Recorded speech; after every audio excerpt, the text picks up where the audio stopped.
वस्तु एवं सेवा कर के इस 19वें भाग में आपका पुनः स्वागत है। इस व्याख्यान में हम इनपुट टैक्स क्रेडिट के कुछ और प्रश्नों के बारे में बात करेंगे।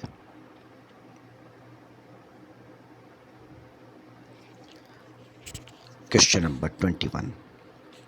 If input tax credit is allowed only in respect of goods or services or both for effecting taxable supplies, would it not lead to loss of input tax credit on exempt supplies when exported? यानी अगर ITC केवल कराधीन आपूर्तियों को प्रभावित करने वाली वस्तुओं, सेवाओं अथवा दोनों पर मिलेगा, तो क्या उन छूट पर प्राप्त आपूर्तियों पर आईटीसी का नुकसान नहीं करेगा जब उनका निर्यात किया जाएगा? The answer is zero rated supplies have been covered within taxable supplies for the purpose of allowing input tax credit. The scope of zero rated supply is provided in the Integrated Goods and Service Tax Act, which includes even exempt supplies. ITC के उद्देश्य के लिए शून्य दर आपूर्ति कराधीन आपूर्ति के अंतर्गत रखी गई है। शून्य दर आपूर्ति की गुंजाइश आईजीएसटी अधिनियम में रखी गई है। इसमें छूट प्राप्त आपूर्तियां भी सम्मिलित की जाती है। Which of the following is included for computation of taxable supplies for the purpose of availing credit? Zero rated supplies, exempt supplies, both. Credit लेने के लिए कराधीन आपूर्तियों के संगणन के लिए इनमें से कौन सा सम्मिलित है? शून्य दर आपूर्तियां, छूट प्राप्त आपूर्तियां, दोनों। इसका आंसर है जीरो रेटेड सप्लाईज यानी शून्य दर आपूर्तियां। Question number 23। Where goods or services received by a registered person are used partly for the purpose of business and partly for other purposes, whether the input tax credit is available to the person. जहां एक पंजीकृत व्यक्ति द्वारा प्राप्त वस्तुओं या सेवाओं का उपयोग अंशतः व्यवसाय और अंशतः अन्य उद्देश्य के लिए होता है, क्या वहां आईटीसी के लिए वह व्यक्ति योग्य होगा? The input tax credit of goods or services or both attributable only to the purpose of business can be taken by registered person. The manner of calculation of eligible credit would be provided by the rules. केवल व्यवसाय के उद्देश्य से प्रयुक्त वस्तुओं या सेवाओं या दोनों का इनपुट टैक्स क्रेडिट मिलेगा। इस प्रश्न में क्रेडिट के संगणन का तरीका नियमों द्वारा बताया जाएगा कि किस प्रकार व्यवसाय से संबंधित आईटीसी क्रेडिट के लिए गणना की जाए।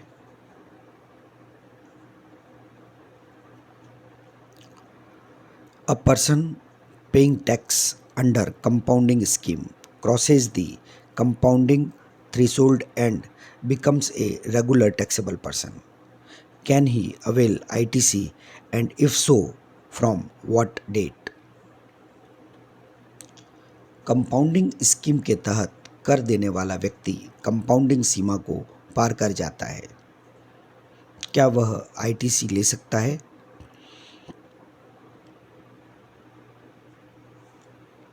यदि हाँ, तो किस तारीख से?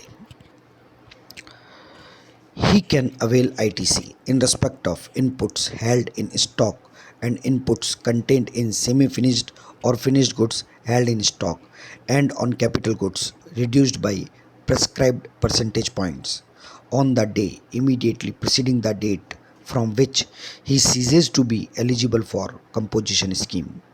The manner of calculation of eligible credit would be provided by rules. जिस तिथि से वह कंपाउंडिंग स्कीम की अर्हता योग्य होना बंद करता है, उसके ठीक एक दिन पहले तक उसके स्टॉक में उपलब्ध इनपुट्स स्टॉक में पड़े निर्मित व अनिर्मित वस्तुओं में प्रयुक्त इनपुट्स पर आईटीसी लिया जा सकता है। वह पूंजीगत वस्तुओं निर्धारित प्रतिशत पॉइंट से अवमूल्यित करने के पश्चात पर भी इनपुट टैक्स क्रेडिट ली जा सकती है। इस सबसे संबंधित क्रेडिट के संगणन का तरीका नियमों द्वारा बताया जाएगा। Question number 25। Are there any special provisions in respect of banking companies? क्या बैंकिंग कंपनियों के लिए कुछ विशेष प्रावधान हैं? A banking company or a financial institution, including a non-banking financial company engaged in supply of specified services, would either avail proportionate credit or avail 50% of the eligible input tax credit. Banking company या वित्तीय संस्थान के साथ साथ एक गैर banking वित्तीय company जो विशिष्ट सेवाएं प्रदान करती है या तो आनुपातिक क्रेडिट लेगी या आईटीसी का 50% लेने के लिए पात्र होगी।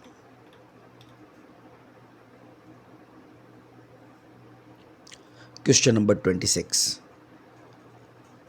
Mister A, a registered person, was paying tax under composition scheme up to 30th July 2019.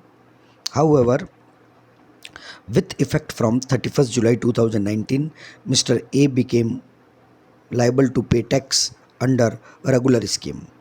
Is he eligible for ITC? Mister A, जो कि एक पंजीकृत व्यक्ति है, 30 जुलाई 2019 तक कंपोजिशन स्कीम के तहत कर का भुगतान कर रहे थे। ए रेगुलर स्कीम के तहत कराधीन हो जाता है। क्या वह आईटीसी प्राप्त करने के लिए योग्य है? Mr. A is eligible for input tax credit on inputs held in stock and inputs contained in semi-finished or finished goods held in stock and capital goods reduced by such percentage points as may be prescribed as on 30th July 2019. 30 जुलाई 2019 के दिन तक stock में रखे inputs, stock में रखे अर्धनिर्मित, निर्मित माल में प्रयुक्त इनपुट्स और पूंजीगत वस्तुओं जिनको निर्धारित प्रतिशत पॉइंट से अवमूल्यित किया हुआ है पर मिस्टर ए आईटीसी लेने के लिए अधिकारी है, योग्य है। Mister B applies for voluntary registration on 5th June 2017 and obtained registration on 22nd June 2019. Mr. B is eligible for input tax credit on inputs in stock as on. I think there is a mistake in printing. Instead of 5th June 2017, it should be 5th June 2019. Mister B ने ऐच्छिक पंजीकरण के लिए 5 जून 2019 को आवेदन किया और 22 जून 2019 को उन्हें पंजीकरण मिला। मिस्टर बी स्टॉक में रखे इनपुट्स पर कौन सी तारीख से आईटीसी लेने के लिए योग्य हो जाएंगे? Mister B is eligible for input tax credit on inputs held in stock and inputs contained in semi-finished or finished goods held in stock as on 21st June 2019. Mr. B cannot take input tax credit in respect of capital goods. 21 जून 2019 तक stock में रखे inputs, stock में रखे अर्धनिर्मित और निर्मित वस्तुओं में प्रयुक्त इनपुट्स पर मिस्टर बी आईटीसी लेने के अधिकारी हैं। पूंजीगत वस्तुओं पर मिस्टर बी को क्रेडिट नहीं मिलेगा। What would happen to the input tax credit availed by a registered person who opts for composition scheme or where the goods or services or both supplied by him became wholly exempt? यदि किसी पंजीकृत व्यक्ति द्वारा लिए गए ITC का क्या होगा जो बाद में कंपोजिशन स्कीम चुनता है या वस्तुओं व सेवाओं या दोनों जो उसके द्वारा आपूर्ति की जाती है पूर्ण रूप से कर मुक्त हो जाती है।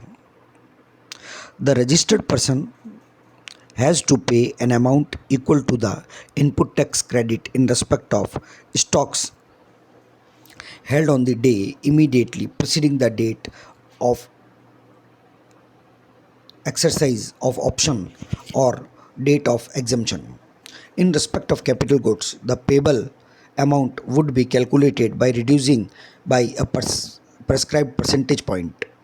The payment can be made by debiting electronic credit ledger if there is sufficient balance in the credit ledger, or by debiting electronic cash ledger. If any balance remains in the credit ledger, it would lapse. पंजीकृत व्यक्ति को stock के संबंधित ITC के बराबर भुगतान करना होगा। कंपोजिशन स्कीम चुनने अथवा छूट मिलने के ठीक एक दिन पहले जो स्टॉक होगा उसी के अनुसार पूंजीगत वस्तुओं के संदर्भ में देय राशि की गणना निर्धारित प्रतिशत पॉइंट के अनुसार होगी। अगर इलेक्ट्रॉनिक क्रेडिट खाते में पर्याप्त शेष है तो इसका भुगतान इस खाते में डेबिट करके हो सकता है, अन्यथा इलेक्ट्रॉनिक रोकड़ खाते को डेबिट करके भुगतान होगा। अगर इलेक्ट्रॉनिक क्रेडिट खाते में कोई शेष रह जाता है तो उसे शून्य मान लिया जाएगा, यानी उसे लैप्स हुआ, समाप्त हुआ समझा जाएगा। Question number 29, is there any restriction on period for availment of ITC? क्या आईटीसी लेने के समयावधि पर कोई प्रतिबंध है? In cases of new registration, change from composition to normal scheme, from exempt to taxable supplies, the concerned person cannot avail ITC after the expiry of 1 year from the date of issue of tax invoice relating to such supply. नए पंजीकरण की स्थिति में composition से सामान्य scheme में आना, छूट से कराधीन सेवाओं, इन परिस्थितियों में ऐसी आपूर्ति के संबंध में कर बिल के इशू होने के 1 साल के बाद आईटीसी लेना स्वीकृत नहीं है, यानी 1 साल पश्चात आईटीसी नहीं लिया जा सकता है। What happens where the details of inward supplies furnished by the recipient do not match with the outward supply details furnished by the supplier in his valid return? क्या होता है जब प्राप्तकर्ता द्वारा दिया गया आंतरिक आपूर्ति का विवरण आपूर्तिकर्ता के बाह्य आपूर्ति विवरण से मान्य मिलाप न रखे, साम्य न हो, मैच न हो? इन केस ऑफ मिसमैच, विषमता की स्थिति में the communication would be made to the both parties. If the mismatch is not rectified, then the amount will be added to the output liability of recipient in the return for the month succeeding the month in which discrepancy is communicated. इस स्थिति में दोनों पक्षों को सूचना दे दी जाएगी। अगर विषमता का संशोधन नहीं होता है तब वह मूल्य जिस महीने में असंगति सूचित हुई है उसके अगले महीने के रिटर्न में प्राप्तकर्ता के उत्पाद देयताओं में जोड़ दिया जाएगा। Question number 31, is input tax credit allowed only after matching? क्या आईटीसी केवल संगति निर्धारण के बाद ही मिलती है? No, input tax credit is allowed provisionally for 2 months. The supply details are matched by the system and discrepancies are communicated to concerned suppliers and recipient. In case mismatch continues, the ITC taken would be reversed automatically. नहीं, ITC अस्थायी रूप से 2 महीने के लिए ली जा सकती है। आपूर्ति विवरण सिस्टम से मिलाया जा सकता है और असंगति की सूचना आपूर्तिकर्ता और प्राप्तकर्ता को दी जाती है। अगर असंगति जारी रहती है तो ली गई आईटीसी स्वतः वापस हो जाएगी, रिवर्स हो जाएगी।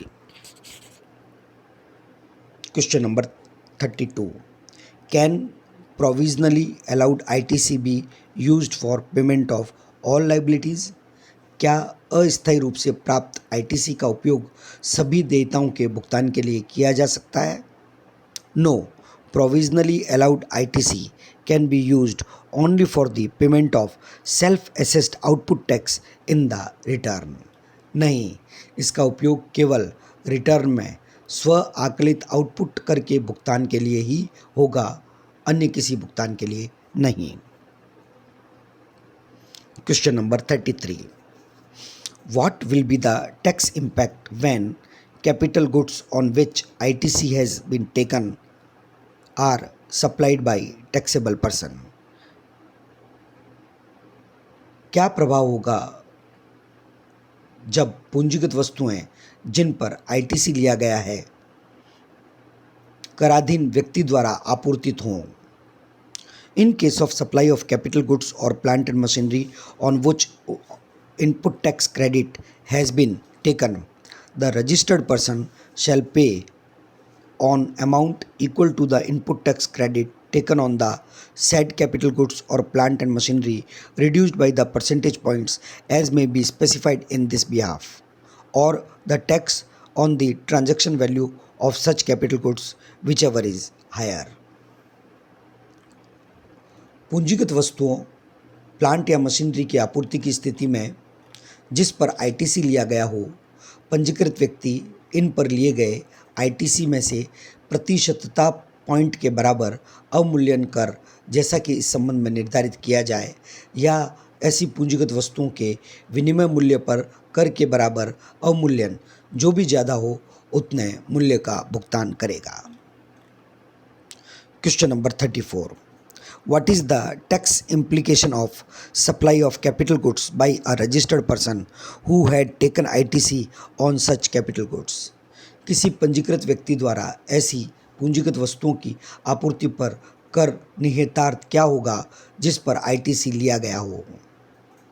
The registered person would pay an amount equal to ITC reduced by prescribed percentage point on tax or tax on the transaction value, whichever is higher. But in case of refractory bricks, molds and dies, jigs and fixtures, where these are supplied as scrap, the person can pay tax on the transaction value.